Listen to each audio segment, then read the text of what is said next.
Hello and welcome to the York County Government Show. My name is Deb Gruber and I'm your host. I'm the administrator for Morrison County. And today I am joined by Katie Kirshner, our Public Health Director. Welcome. Thanks for having me. Yes. Well, Katie, why don't you start and tell us a little bit about yourself? Well, I hail from Stearns County. I'm just a small town girl. I worked in the public health department there.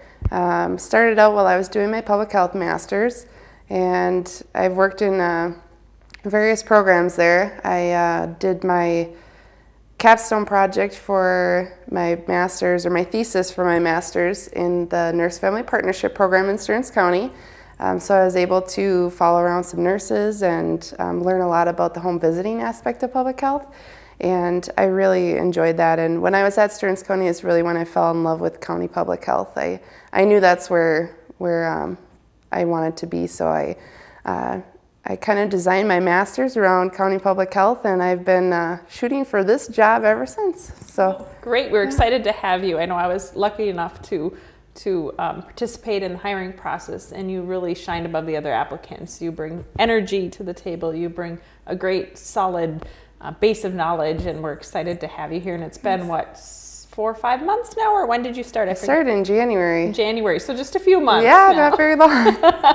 Well, it's been going well, and it's been fun to have you, and you're a great part of the team, and I look forward to working with you for a long time now. But you talked about your passion with public health and how that developed. In particular, what was it about public health that really led you to a career in public health? You know, I started out kind of wanting to do as a kid, I want to be a doctor, and I've always wanted to help people. It's always been just my forte. I really like doing that kind of thing. I started out as a nursing assistant in high school, and thought about a career in medicine. And while I was trying to get into PA school, actually, it was kind of a blessing. I took a few public health classes to do some get some master work under my belt, and to get into PA school, because it's typically harder than medical school to get into. And I fell in love with public health. I like that it's, I'm not just helping an individual, I'm helping an entire population, and I can make change that not only just helps the one person. I really enjoy that. I really like making these broader decisions and policy-based decisions. And that was very clear the first couple classes I took, to tell you the truth. And that is so true, and that is one thing about government in general, in particular. All of the areas that we have is really about helping a community, helping so many folks, and making changes that can impact lives, and that's kind of neat. So what was really fun was I did my nursing degree after my master's, and it was one of those things where you don't typically see that happening, doing a bachelor's after a master's, but it was very beneficial. I was able to take my knowledge of population-based health and put it into my nursing career, and along with helping all my nursing fellow students, to show them how important public health is. Because we really, a lot of the times, you have this public health department in your county, but you have no idea it's there. You just know that you have safe water and you have healthy moms and babies. You don't know really how it happens. So it's really neat. Well, great. All of that background, all of that education, and we're putting it to work in Morrison County, and how lucky are we. So let's talk a little bit about public health. You're here, you're doing it, you've done it before in the past. What types of services do you provide for a community? Well, we really provide services that help many different areas. For starters, environmental health. We make sure that the food that you're eating when you go to a restaurant is safe to eat through our inspections, to make sure that kind of thing is compliant.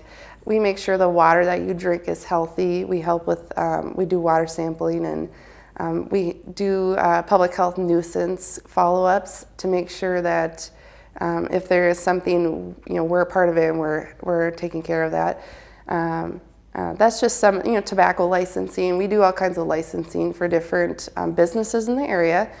That's one aspect of it. And then we have completely other side of the spectrum, which is more of the, maternal child health. We have some programs that help healthy moms, healthy babies. And then we also work with our senior population, and we do some case management in that area.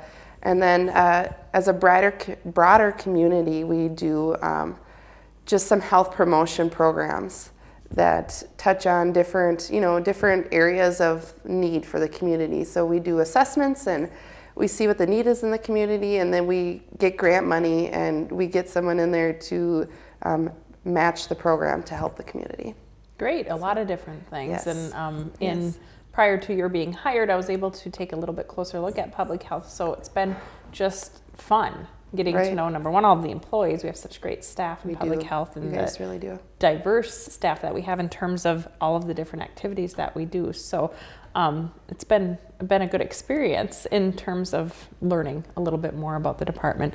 Let's talk a little bit about environmental health. You touched on that briefly. Environmental health services, there's I think an employee and a half approximately in the in that. We have probably equal to about 2 employees with our clerical help that does. We are just training in our half person right now. We got a new staff, and she's younger and has great energy, and our staff that's been there quite a long time is really doing a great job training her, and we're finding out that it's really important that she connect with business owners, and I'm hearing that that's happening, and they're really liking her out in the community, so that's really good.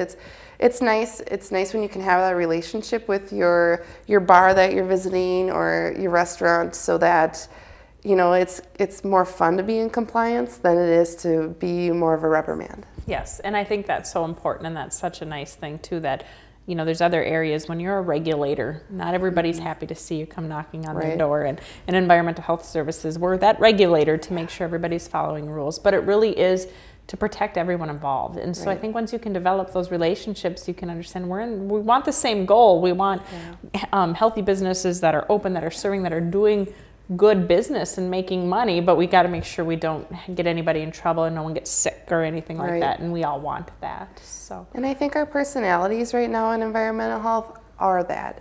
They aren't so much a regulatory, they're more, I've heard my staff say, I really like working with business owners, and coming at it, and they're my friends, and I would eat there.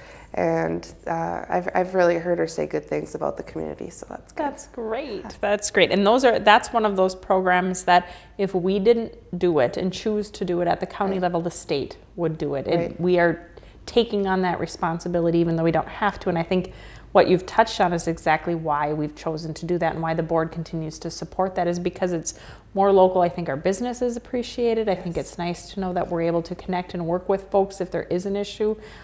Versus the state of Minnesota coming in and maybe not being quite as accessible or approachable, who knows. Personable, and just the knowing of the business owners, it really makes a big difference, because we actually, so Morrison, Todd, and Wadena are a board of health together for our public health department. Which means that in essence, a lot of things we function as a 3-county, and environmental health is one of those pieces where we actually, Todd actually partners with us, so we take care of Todd County too. And so the geographical area that we cover is actually quite big, but it's doable, and our sanitarians really have developed relationships with both counties, which is nice. Yep, I forgot about that. We do contract with Todd. That is true. We have a large border when it comes to environmental health. So you talked about a healthy community, and I know that there's some different grants and some different health education and whatnot that goes on. Tell us a little bit about those programs. So probably our biggest program, and the one that is getting a lot of the spotlight, which is a good thing, is our SHIP program. It's the Statewide Health Improvement Program. And it is just such a wonderful initiative because it covers so many different things. In our area, we have I don't know if you call it a coalition, but it's Live Better, Live Longer coalition. And they're touching things as healthy eating and accessibility of healthy foods, breastfeeding, active living, exercising or taking opportunities, that kind of thing. And all of those things together really encompass SHIP. We have probably 1.5 staff that work with this program, and a lot of the times it's really not enough, because this is one of those big prevention pieces. A lot of the times we can't prove prevention, but we can see it. And individually we can see it. If you're eating good, you feel better, and then you feel better to maybe walk around the block, and then you're more heart healthy, and it all kind of works together. You know, you're in the doctor less, and it's driving down our healthcare costs. And this is one of those programs where I've heard across the state that it's just amazing that we've had such good commissioner buy-in and community buy-in, and we have people wanting to partner with us, hospitals and other local businesses wanting to partner with this grant, and it's really been quite amazing. In legislative buy-in, because I know it wasn't long ago that when we were sitting at the table budgeting and looking at dollars moving forward, and when there were some questions, and there kind of always are, but sometimes there are more than others, we didn't know if the program would continue being funded through the state of Minnesota, and we've been pleasantly surprised that it has. And I'm glad to see, and I'm excited to see that legislators and those making policy level decisions are recognizing that prevention is so huge when it comes to containing costs on the back end. Right, and you know, one of the legislative overall is driving down healthcare costs. And before, we were going at it at the hospitals and saying, what can you do? What can you know, what kind of services can you change? When really, it's the public health department's responsibility to take some of that and say, and get prevention out on the forefront and say, hey, you know, we can prove, you know, we're starting to have more evidence to show what we do is really worth it, which is really good. And I think it takes everybody together. It does. No one entity is going to solve anybody's problems, but once we start getting to the table, talking with each other and saying, what can we do really to help? So, great. I want to mention two other programs that are that we're working on community-based. Is we have a drug-free communities grant. It's been right now it's in Little Falls schools, so they're working with the Little Falls district. But we also had the actually right now it's in two Pierce too as well. But it's to decrease youth drinking. There's been kind of misconception around this grant a little bit, that it's more of we're trying to prevent drinking in general, which really isn't the case. It's more of the whole, you know, underage drinking, and if they're drinking, then what aren't they doing? Then they're not playing sports. Then they're not focusing on school. And we're really looking for just a more healthy youth. And our person that does our DFC grant in Pierce really is doing a good job with getting to know the youth and getting into sports with the youth, and working with the parents and working with other business owners and trying to get the message across and get some sustainability, so that if and when then grant money always runs out sometime, we can have some sustainability. And then we also have a planning and implementation grant here in Little Falls. They work to also decrease the underage drinking, and they are working on a whole other. They're coming at it from a different angle, but in Little Falls, which is really nice. So the DFC and the P&I grant here in Little Falls are kind of working together to help that cause. So it's really exciting for us. Yeah, it is. There's lots of different initiatives going on, and I know the PAC, which is the Peers Area Coalition, like you mentioned, has been it's been going on for quite some time, 6-7 years, 9 years, yeah, because it was the first planning and implementation grant. Time flies.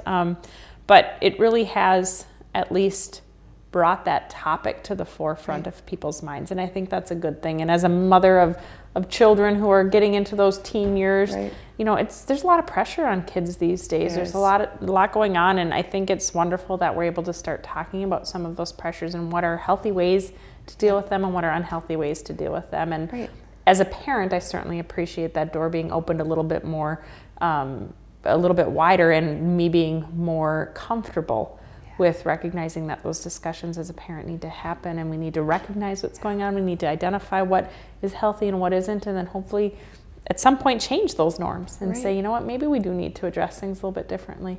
So what's nice is that they're coming at it from the youth perspective now, where before we were just as adults saying, youth should do this and youth should do that. And now they're bringing the youth to the table and saying, what do you guys think? What can we do here? You know, they have the EPIC group in Piers, and I think it's also the EPIC group here in Little Falls. So it's a youth group, you know, high schoolers can join it.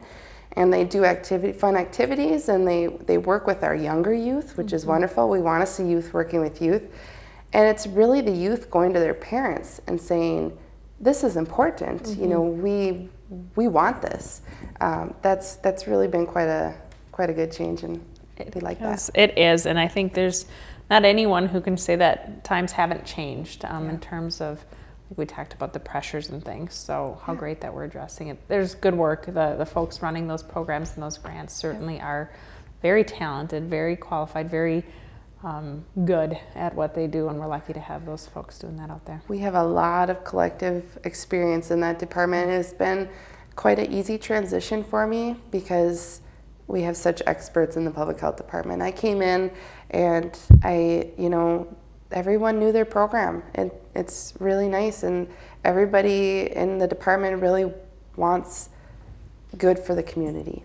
And it's like I said, it's been an easy transition. I love working here. Good.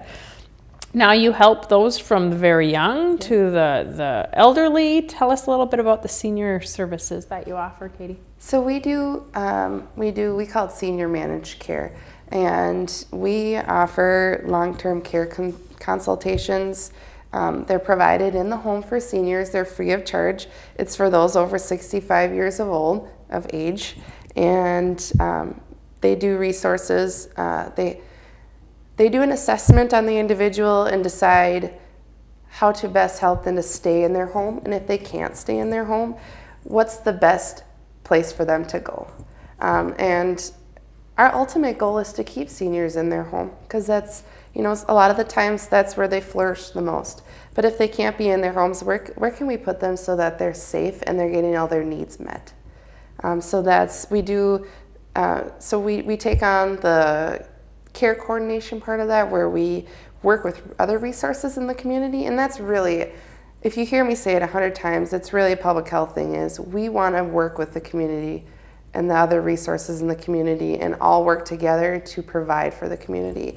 We're not just one entity. We really work with a lot of different areas. And so we do that care coordination where we work with the long-term care and we work with assisted livings, and but we also do the case management. So we follow these people sometimes for years and keep reassessing their need, because people do change medically, and so we want to just do what's best for our seniors. So. And that's great, and that's a function that is funded through insurance companies. Correct. That they fund our time to be able to help coordinate that care, to make sure folks are having their needs met, that we can get in on the preventative instead of reactive side of things, and then really make sure that we're tying some pieces together to that they don't miss something, and then we have more of an issue later, and these people are reacting to things that maybe we could have stepped in earlier and help prevent. And this is another thing, Deb, that we were talking about to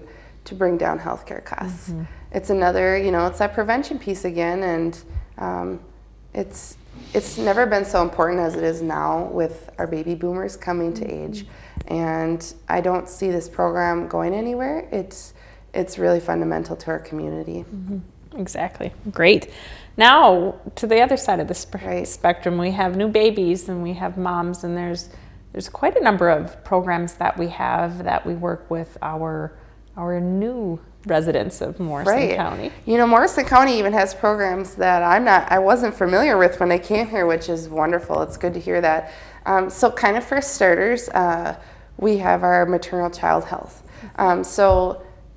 Research really does show that if you can get in when a mother is pregnant and instill a little bit of prevention there, that you can help so many things down the chute as far as abuse and neglect and healthcare costs and education and all of these different things. If you can start right from the beginning, which really makes sense. So we have our home visiting program. We actually are really lucky in Morrison County to have an evidence-based program called Nurse Family Partnership, and it's it's a evidence-based program where it's actually been proven that for every dollar spent in that program, it saves the community, I think, don't quote me, about $7 on the other side of it. So we have a nurse, a very wonderful nurse, who goes out into the community and visits and does this specific programming with these pregnant mothers, and she follows them up until the baby is 2 years old. So working on development, and so much as the mom can ask the nurse, this is happening with my baby, what do I do? Or helping with connecting. Some new mothers don't even know how to sit there and play with their baby. So it's those kind of things that have been actually proven to help on the other end. And then we also and not everybody has the same supports maybe, and there's different folks with different need levels, and that's how we determine what resources we can help with and provide with. And it's nice to see that there's that step and that friend and cohort that's in there really wanting them to succeed, and I think we've seen some good successes with that. So that's a very specific program to new moms. So we also have, I think it's Great Expectations. There's different names in different areas, but we also have that program, and that kind of reaches all the other moms and babies, which is important because even if you've had one baby, that doesn't mean your second baby, you still know what you're doing. I think we both know that. And so we have another staff and a half nurses that do essentially the same thing as Nurse-Family Partnership. It's just a different program, and it reaches more mothers and babies. We also have we have a car seat program, and this is really special because not all counties have this. Okay. So we can offer education around car seats, and we through the insurance company can actually give a mother a car seat, which is not available to a lot of different counties. So that's really nice that we have that program here. They teach about, when is it good forward-facing and rear-facing, and all those different questions that mothers can have. And we all have them. Yes, it can get really confusing.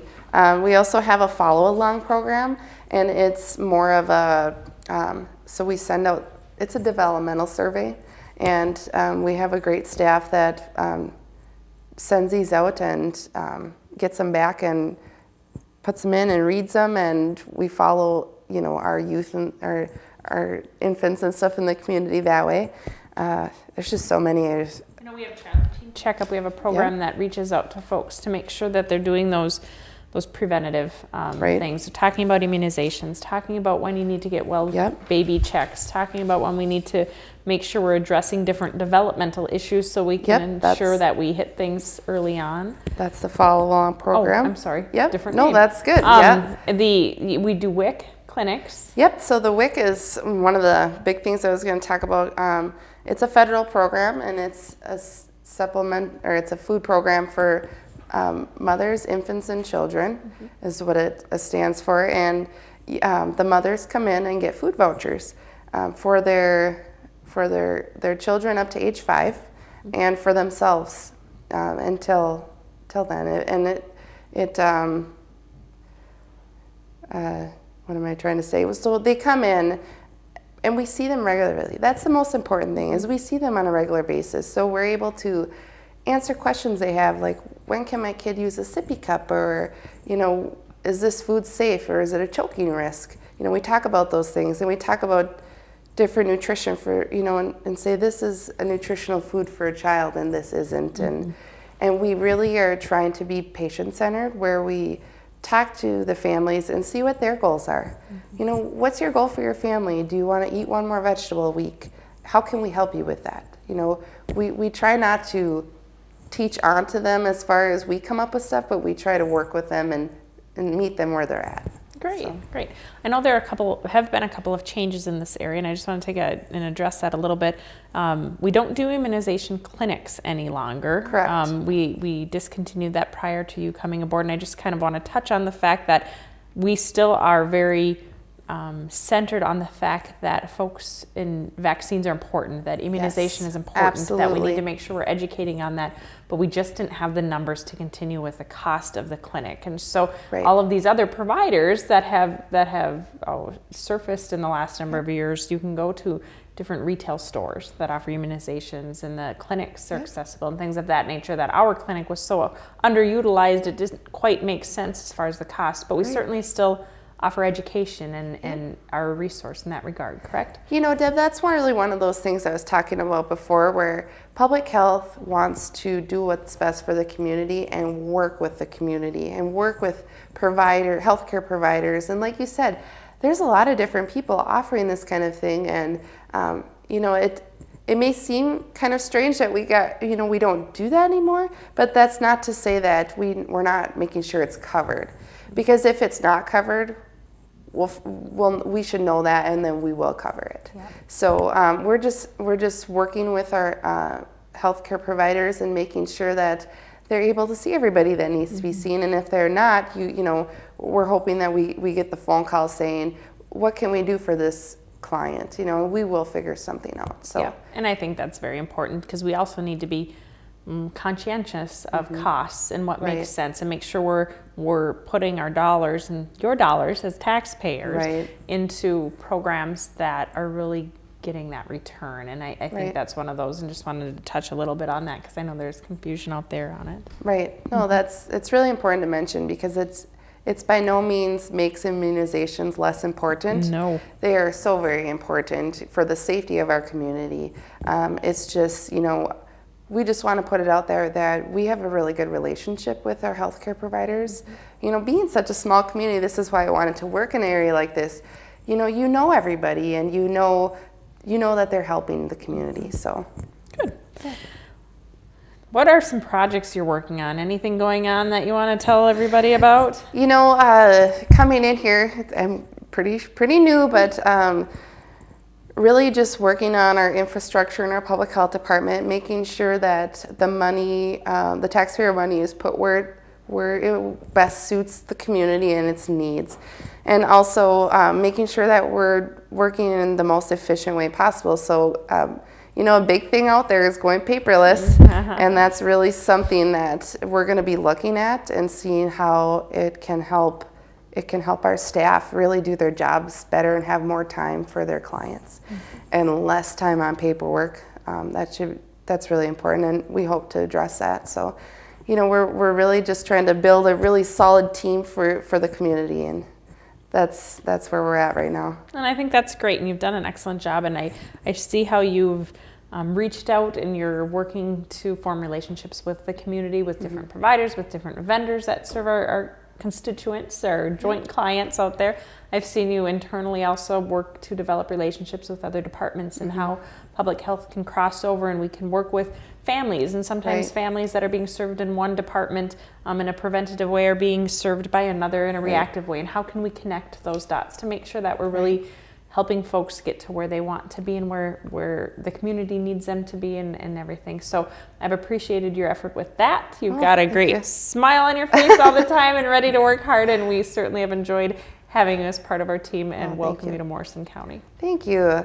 Yeah, I just want to say, if anybody ever, wants to talk or ask me any questions, you go ahead and call me, and I'm willing to chat. I've done it a couple times already. Community members coming in and who's this new person? I understand how that works in a small community, so I'm hoping my face gets out there and everybody gets to know me for who I am, and that I have just all the best of intentions to help your community. Well, and I believe that. So again, thank you, Katie, and welcome. Thanks, Deb. And thank you for joining us for the show, which airs Fridays at 2 p.m. and Saturdays at 7 p.m. on Charter Channel 180.